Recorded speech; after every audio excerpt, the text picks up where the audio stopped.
Moby Dick, obra de Melville, parte 3. Se eu tinha ficado estupefato na primeira vez em que vi um indivíduo tão exótico quanto Kikiki circulando no meio de uma sociedade educada, de uma cidade civilizada, essa estupefação logo se desvaneceu quando, em pleno dia, dei uma volta pelas ruas de New Bedford. Em todos os pontos importantes, as ruas junto às docas oferecem à vista tipos dos mais bizarros jamais descritos, chegados de terras distantes. Mesmo na Broadway e na Chestnut Street, os marujos mediterrâneos às vezes esbarram nas damas assustadas. A Regent Street não é desconhecida de lascaris e malaios. E em Bombaim, no Jardim de Apolo, verdadeiros Yankees muitas vezes assustaram os nativos, mas New Bedford supera o Water Street Rapping. Nestes últimos antros mencionados veem-se apenas marinheiros, mas em New Bedford encontram-se verdadeiros canibais, papeando nas esquinas, realmente selvagens, muitos dos quais ainda levam carne sem batismo sobre os ossos. É uma visão muito esquisita. Mas além dos nativos das ilhas Fiji, de Tonga, de Erromango, de Panã e de Brigue, e além dos espécimes selvagens das tripulações de baleeiros que vagueiam despreocupados pelas ruas, você vai ver outras cenas ainda mais curiosas, com certeza mais engraçadas. Toda semana chegam a esta cidade grupos de rapazes ainda inexperientes de New Hampshire e Vermont, todos sedentos de lucros e glórias na pescaria. Na maioria são rapagões robustos que já desmataram bosques e agora querem deixar o machado para empunhar a lança da baleia. Muitos desses rapazes estão verdes como a Green Mountains.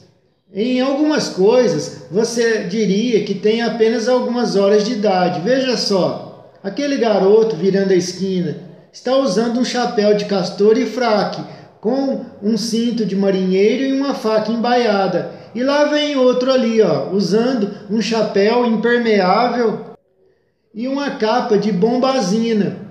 Nenhum janota da cidade se compara com um janota do campo.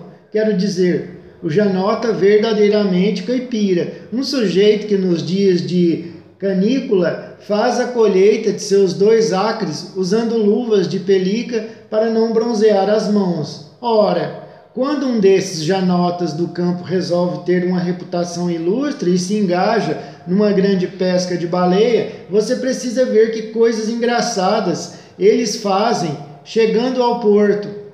Ao encomendar sua roupa de marinheiro, manda colocar botões de bronze nos coletes, presilhas nas calças de lona.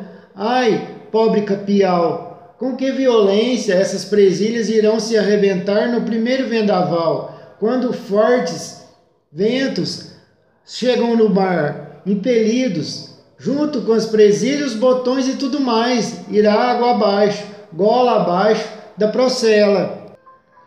Mas não pense que esta famosa cidade tem apenas arpoadores canibais e caipiras para mostrar aos visitantes. Não, de jeito nenhum. Ainda assim, New Bedford é um lugar esquisito.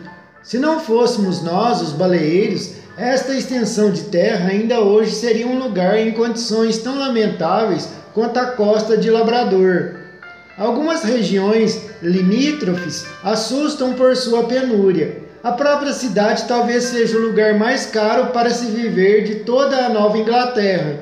É a terra do azeite, é verdade, mas não como Canaã. Também é a terra do milho e do vinho, mas o leite não corre pelas ruas, assim como tampouco nas ruas são pavimentadas com ovos frescos na primavera.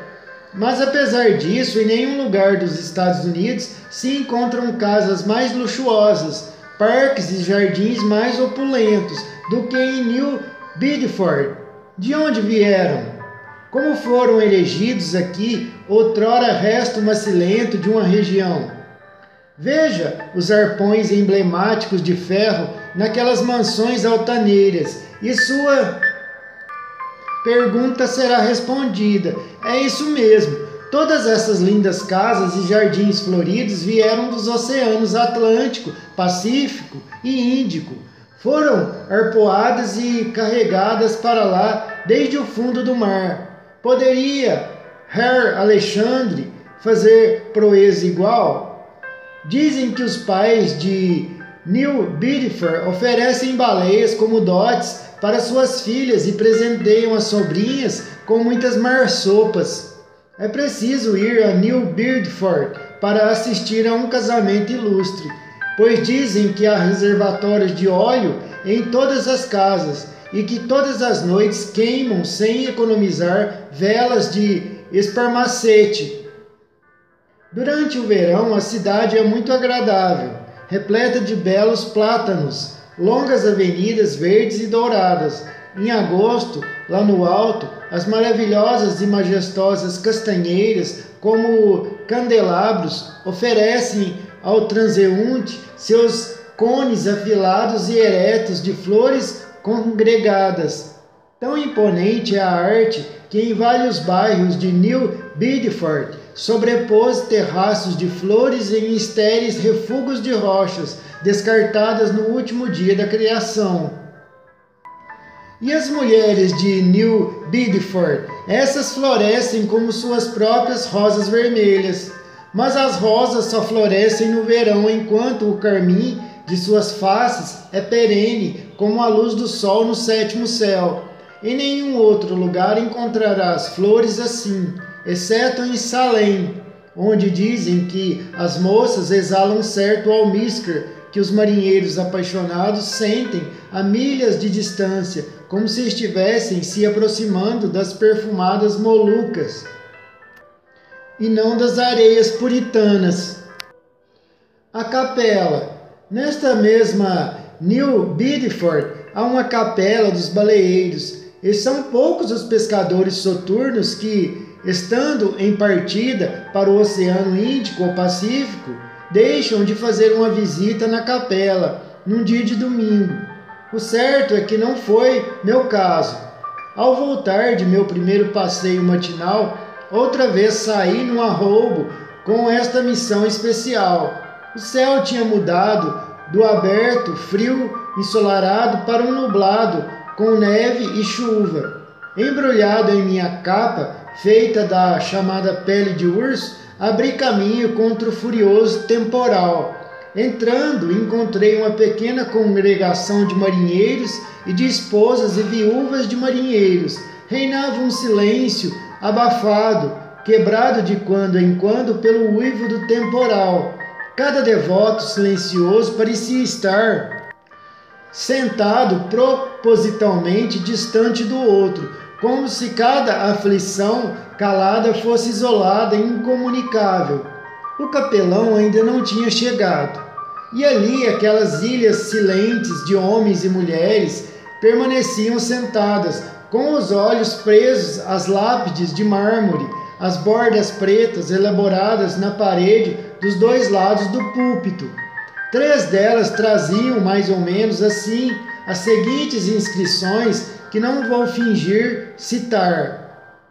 Consagrada à memória de John Talbot, que se perdeu no mar com a idade de 18 anos, próximo à Ilha da Desolação, no litoral da Patagônia, em 1º de novembro de 1836.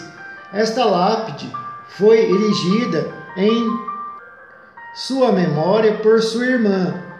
Consagrado à memória de Robert Long, Williams Ellery, Nathan Coleman, Walter Kane, Seth Macy e Samuel Gleig, que formavam a tripulação do navio Elisa, que se perdeu arrastado por uma baleia no litoral pacífico, em 31 de dezembro de 1839. Este mármore foi colocado pelos companheiros de bordo sobreviventes, consagrada à memória do finado capitão Eliquiel Hard, morto à proa de seu navio por um cachalote na costa do Japão, em 3 de agosto de 1833. Esta lápide foi erigida em sua memória por sua esposa. Tirando a neve de meu chapéu e capa congelado, sentei-me perto da porta e, virando-me para o lado, fiquei surpreso de ver Kikegi perto de mim. Impressionado pela solenidade da cena, havia uma expressão de incrédula curiosidade em seu rosto. O selvagem parecia ser a única pessoa ali a notar minha entrada, porque era o único que não sabia ler e, por isso, ele não estava lendo aquelas frias inscrições na parede. Se entre os presentes havia algum parente dos marinheiros cujos nomes tinham sido gravados, eu não sabia. Mas são tantos os acidentes sem registro na pescaria e tão claramente algumas das mulheres que ali estavam cobriam seus rostos com os vestígios de alguma aflição inquebrantável, que tive a certeza de que diante de mim estavam reunidos corações incuráveis, para os quais a contemplação das lápides vazias fazia sangrar de novo as velhas feridas. Ó vós, cujos mortos jazem enterrados sob a grama verde, que em meio às flores podeis dizer: aqui, aqui, aqui jaz o meu amado. Vós não sabeis a desolação que habita estes nossos peitos, que vazio amargo estes dos mármores enegrecidos que não cobrem cinza alguma, que desespero esse das inscrições irremovíveis, que vácuo mortífero, que indesejada infelicidade daquelas linhas que parecem minar toda a fé e recusam a ressurreição a seres que no deslugar parecem sem ter túmulo. Aquelas lápides poderiam estar tanto na caverna de Elefanta como aqui. Inscrições irremovíveis, em que recenseamento de seres vivos estão incluídos os mortos da humanidade, porque há um provérbio que afirma que os mortos não falam, embora saibam mais segredos que Godwin Sands. Como se explica que, ao nome daquele que partiu ontem para o outro mundo, nós associemos uma palavra tão significativa e inverídica, e, no entanto, não a associemos a ele, que parte para as Índias mais remotas? Por que as companhias de seguro pagam pela morte de imortais? Em que paralisação eterna e imóvel e transe mortífero e desesperado jaz o antigo Adão? Morto há 70 séculos, como é possível que ainda não encontremos consolo pela perda daqueles que afirmamos estar na mais completa bem-aventurança? Por que todos os vivos se esforçam tanto para não mencionar os mortos? Por que motivo um simples ruído num túmulo assusta uma cidade inteira? Todas essas coisas têm seu significado, mas a fé, como um chacal, se alimenta por entre os túmulos, e mesmo dessas dúvidas mortais recolhe sua esperança mais vital. É desnecessário descrever os sentimentos com que olhei para aquelas lápides de mármore na véspera de uma viagem a Nantucket, lendo na penumbra daquele dia escuro e triste o destino dos baleeiros que haviam partido antes de mim. Ishmael, podes ter o mesmo destino, mas não sei como sentir-me de novo alegre. Estímulos agradáveis para embarcar, boas chances de promoção, parece que sim. Um navio naufragado fará de mim um imortal por carta de mercê. Pois é, existe a morte neste negócio baleeiro, um modo caótico. Mas e daí? Parece-me que estamos profundamente equivocados a respeito dessa história de vida e morte. Parece-me que, olhando para as coisas espirituais, somos como ostras observando o sol através da água e achando que a água espessa é o ar mais sutil. Parece-me que meu corpo é a parte mais insignificante do meu ser. A bem dizer, levem meu corpo, levem-no, não só eu. E então 3 vivas para Nantucket, que venha um navio naufragado e um corpo naufragado, pois naufragar minha alma o próprio jovem não pode. O púlpito. Não fazia muito tempo que eu estava sentado quando um homem de uma venerável solidez entrou. Assim que a porta, impelida pelo vento, se abriu para admiti-lo, o rápido olhar lançado sobre ele por toda a congregação foi suficiente para atestar que aquele portentoso senhor era o capelão. Sim, era o famoso padre Maple, assim chamado pelos baleeiros, que muito o admiravam. Tinha sido marinheiro e arpoador na juventude, mas já havia muitos anos que se dedicava ao ministério. Na época a que me refiro, o padre Maple estava no inverno rigoroso de uma velhice sadia, o tipo de velhice que parece mesclar-se ao desabrochar de uma segunda juventude, pois entre todos os sulcos de suas rugas brilhavam certos tons suaves de uma nova floração, o verdor da primavera despontando mesmo sob a neve de fevereiro. Ninguém que tivesse ouvido sua história poderia deixar de olhar para o padre Maple com o maior interesse, porque havia certas peculiaridades clericais exertadas em seu caráter, enxertadas em seu caráter, imputável àquela aventureira vida marítima que ele antes levara. Quando entrou, vi que ele não trazia guarda-chuva e que, por certo, não tinha vindo em sua carruagem, porque a neve escorria de seu chapéu alcatroado e seu grande casaco de piloto parecia forçá-lo para o chão com o peso da água que tinha absorvido. Mas tirou o chapéu, o casaco e as galochas, pendurando-os num canto mais próximo. Depois, vestido com decoro, tranquilamente se aproximou do púlpito.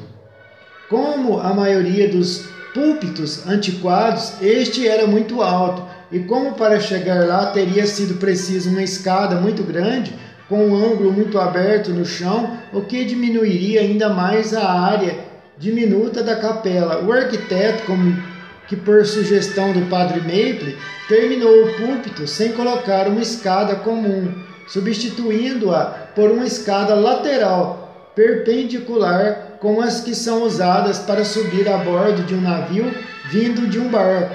A esposa de um capitão baleeiro havia doado um par de cordas vermelhas tingidas da cor do mogno, e o conjunto todo, considerando-se o tipo da capela, não era de mau gosto.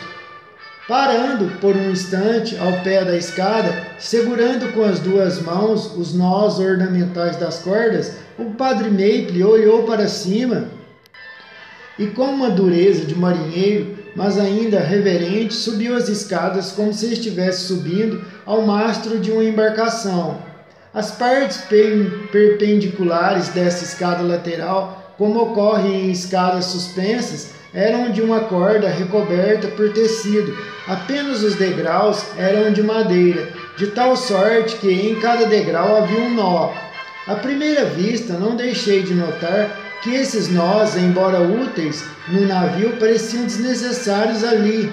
Mas eu não sabia que o padre Maple, depois de atingir as alturas, iria se virar devagar e, debruçando-se sobre o púlpito, puxar a escada, degrau por degrau, até que desaparecesse toda no interior do púlpito, deixando-o isolado em sua pequena Quebec. Refleti por algum tempo, sem compreender o motivo desse gesto. Padre Maple gozava da reputação de homem sincero e santo, e eu não poderia supor que fosse capaz de cortejar a notoriedade com simples truques cênicos. Não, pensei, deve haver uma razão muito justa para isso. Além disso, deve simbolizar algo despercebido por mim.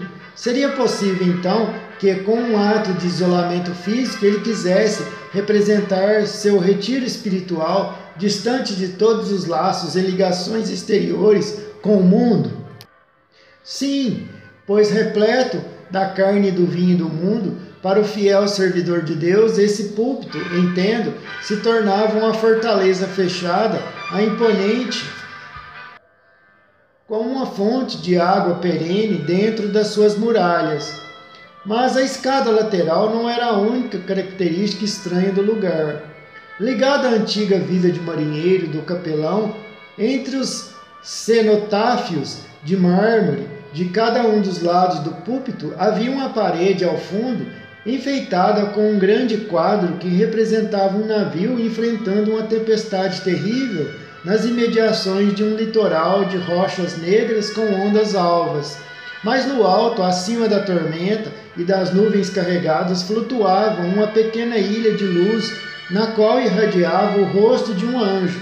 E este rosto iluminado lançava um jato de luz sobre o convés balançante do navio, parecido com a placa de prata hoje posta na prancha do Vitória, em que Nelson caiu. Ah, nobre navio! O anjo parecia dizer: avante, avante, ó, nobre navio, sustenta o duro elmo. Bem vês que o sol abre caminho, as nuvens se dissipam e o azul mais sereno começa a despontar. E nem mesmo ao púlpito faltava traço do mesmo gosto marítimo que fazia parte da escada e do quadro. À frente, como um painel, lembrava uma falsa proa e a Santa Bíblia repousava sobre um pedaço de madeira talhada, cujas formas imitavam o bico arrebecado de um navio. O que poderia ser mais significativo, uma vez que o púlpito é sempre a parte mais avançada da terra, todo o resto vem depois. O púlpito lidera o mundo, é de lá que se vê surgir a ira de Deus, e a proa deve suportar o primeiro tranco, e é de lá que se invoca o Deus dos ventos, bons ou ruins, na esperança de ventos favoráveis. Sim, o mundo é um navio numa travessia sem regresso, e o púlpito é a sua proa. O sermão. O padre Maple levantou-se e, com a voz tranquila de uma modesta autoridade, ordenou às pessoas espalhadas que se agregassem. Prancha de estibordo ali, correr a bombordo, e da prancha de bombordo a estibordo, a meia nau. Ouviu-se entre os bancos um leve rumor de botas pesadas de marinheiros e um ainda mais leve arrastar de sapatos femininos, e tudo retornou ao silêncio, e todos os olhares se fixaram no pregador. Ele fez uma pequena pausa, depois se ajoelhou no púlpito, cruzou as grandes mãos morenas sobre o peito, levantou os olhos fechados e fez uma oração com tão profunda fé que parecia estar ajoelhado e rezando no fundo do mar. Assim, terminando, com um tom de voz solene e prolongado, como o dobre contínuo do sino e um navio navegando no meio de um nevoeiro, com o mesmo tom, ele começou a entoar o seguinte hino, passando nas últimas estrofes a explosão de uma retumbante exultação e alegria. As costelas e os terrores na baleia cobriram-me de uma escuridão lúgubre, enquanto as ondas iluminadas pelo Senhor arrastavam-me para o fundo do abismo. Eu vi a boca aberta do inferno, com as suas dores e pesares infinitos. Só quem sentiu poder sabe, afundei-me no desespero. Na minha angústia, chamei pelo Senhor, que mal podia crer que fosse meu. Ele prestou ouvido às minhas queixas, e a baleia me pôs em liberdade. Acudiu sem demora em meu socorro, como se transportado por um golfinho radiante, brilhou na água como um raio o rosto do meu libertador terrível e divino. No meu canto sempre vou recordar esta hora terrível e magnífica, a glória do meu Senhor. Sua é a força e é sua a misericórdia. Quase todos cantaram juntos este hino, que se elevou acima do estrondoso temporal. Uma pausa se seguiu. O pregador começou a folhear lentamente a Bíblia e, por fim, pousando sua mão sobre a página certa, disse: Bem-aventurados companheiros de bordo, vamos nos prender ao nó do último versículo do primeiro capítulo de Jonas. Deparou, pois, o Senhor um grande peixe para que tragasse a Jonas. Companheiros de bordo, este livro, que só tem 4 capítulos, 4 meadas, é uma das menores tramas da poderosa corda das Escrituras. E, no entanto, que profundidades da alma a linha d'água de Jonas sonda. Quão prenhe é a lição que nos ensina o profeta, como é nobre o cântico do interior do ventre da baleia, como ondula tão impetuosamente solene, sentimos a inundação lançar-se sobre nós, com ele tocamos algas do fundo das águas. As plantas marinhas e todo o limo do mar nos cercam, mas qual é a lição que o livro de Jonas nos ensina? Companheiros de bordo, é uma lição de 2 fios, uma lição para todos nós, pecadores, e uma lição para mim, como piloto do Deus vivo. Falando aos pecadores, é uma lição para todos nós, porque é uma história do pecado, da insensibilidade, dos temores subitamente despertos, das punições imediatas, do arrependimento, das orações e, finalmente, da libertação e do júbilo de Jonas. Como sucede, como todos os pecadores, o pecado deste filho de Amitai foi sua desobediência obstinada do mandamento de Deus. Não importa qual ou como foi transmitido o mandamento, que Jonas achou difícil de cumprir. De resto, todas as coisas que Deus ordena são difíceis de cumprir. Lembre-se disso, e por isso é mais frequente ouvi-lo comandar do que tentar nos persuadir. E para obedecermos a Deus, temos que desobedecer a nós mesmos. É nesta desobediência de nós mesmos que consiste a dificuldade de obedecer a Deus. Com este pecado da desobediência em si, Jonas ainda escarnece de Deus, tentando dele fugir. Ele acha que um navio feito por homens pode levá-lo a regiões onde Deus não reina, mas apenas os capitães deste mundo. Erra pelo cais de Jope, procurando um navio que vá para Tarsis. Talvez haja aí um significado até agora despercebido. Tudo indica que Tarsis não pode ter sido outra cidade senão a moderna Cádiz. Esta é a opinião dos homens cultos. E onde fica Cádiz, companheiros de bordo? Cádiz fica na Espanha. Era o lugar mais distante de Jope, que Jonas podia alcançar naqueles tempos antigos, quando o Atlântico era um oceano quase desconhecido, porque Jope, a moderna Jafa, companheiros de bordo, fica na costa da Síria, no extremo oriente do Mediterrâneo, e Tarsis, ou Cádiz, mais de 2.000 milhas a oeste de lá, logo depois do Estreito de Gibraltar. Bem, vedes que Jonas, companheiros de bordo, procurava fugir de Deus pelo mundo.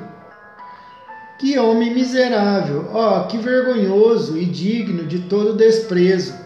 Com o chapéu amarrotado e olhos culpados, fugindo de Deus, andando a esmo entre as embarcações como um vil ladrão, tentando atravessar os mares.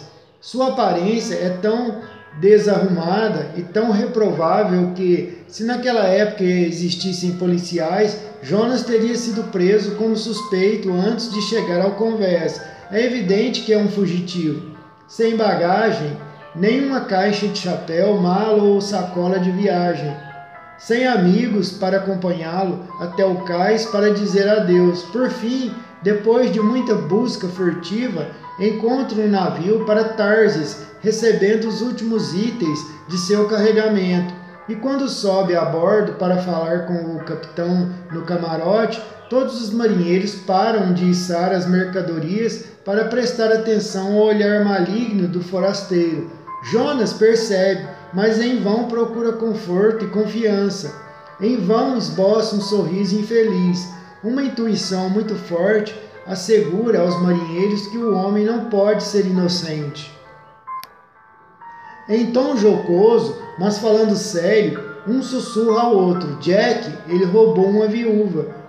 Ou Joey, marca esse cara, ele é bígamo. Ou Henry, meu filho, acho que ele é o adúltero que fugiu da prisão de Gomorra. Ou talvez um dos assassinos desaparecidos de Sodoma.